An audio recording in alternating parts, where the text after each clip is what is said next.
नमस्कार। आज होलिका दहन का दिन है। आइए जानते हैं क्यों युगों युगों से चली आ रही ये प्रथा आज भी उतनी ही समसामयिक है।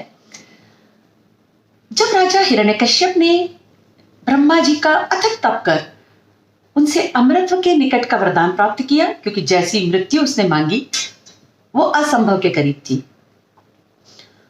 अब अमरत्व को पाकर स्वयं को भगवान मानकर हिरण्यकश्यप अहंकार के चरम पर जा विराजा। और आप और मैं जानते हैं कि यदि किसी का अहंकार और पेट हद से ज्यादा बढ़ जाए तो किसी को गले नहीं लगा सकता, चाहकर भी नहीं। यानी किसी को अपना प्रेम और समर्पण नहीं दे सकता, यकीन मानिए ईश्वर को भी नहीं। और इसी वजह से हिरण्यकश्यप ने अपने देश में विष्णु जी की पूजा बंद करवाकर स्व पूजा का प्रावधान निश्चित कर दिया। परंतु उसके अपने ही घर में अपना ही पुत्र प्रहलाद विष्णु जी को अपना आराध्य मानने लगा। और मानने लगा वहां तक तो ठीक, वह जगह जगह ईश्वर की सत्ता को स्थापित और साबित करने लगा। पर लगता है सदियों से यही चला आ रहा है कि यदि कोई स्वयं अपना आराध्य निश्चित करे तो उसे बागी या विद्रोही मानकर सजा दो। और यही प्रहलाद के पिता ने भी किया।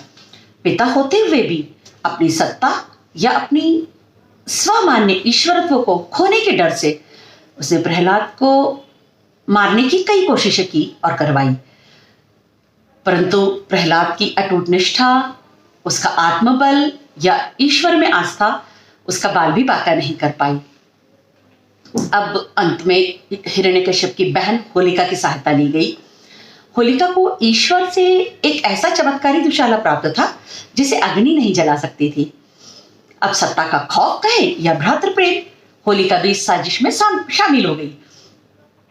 एक बड़ी सी अग्नि प्रज्वलित की गई जिसमें होलिका वो दुशाला ओढ़कर प्रहलाद को अपनी गोदी में लेकर बैठ गई। पर अच्छाई को थोड़ी देर तो बुराई ढक सकती है, परंतु अंततः अच्छाई को उजागर होना ही होता है।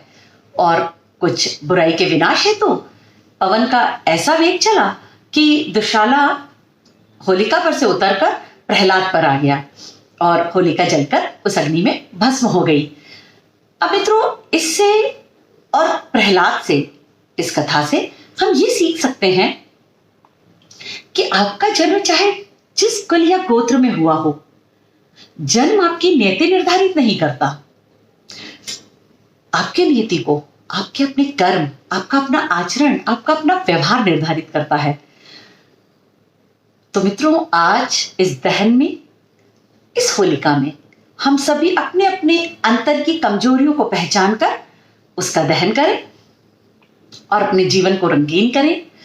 क्योंकि इस बार कोरोना के चलते हम सभी बाहर में तो रंगों से नहीं खेल सकते हैं, तो क्यों ना हम अपने अंतर में रंगों का ऐसा इंद्रधनुष तैयार करें कि जिसकी लौ से हमारा जीवन आलोकित हो जाए।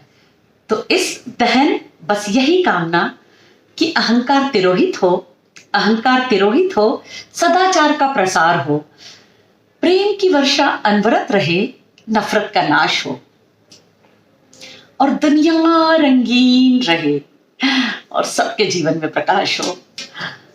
सभी को होलिका की दहन की आत्मीय बधाइयां।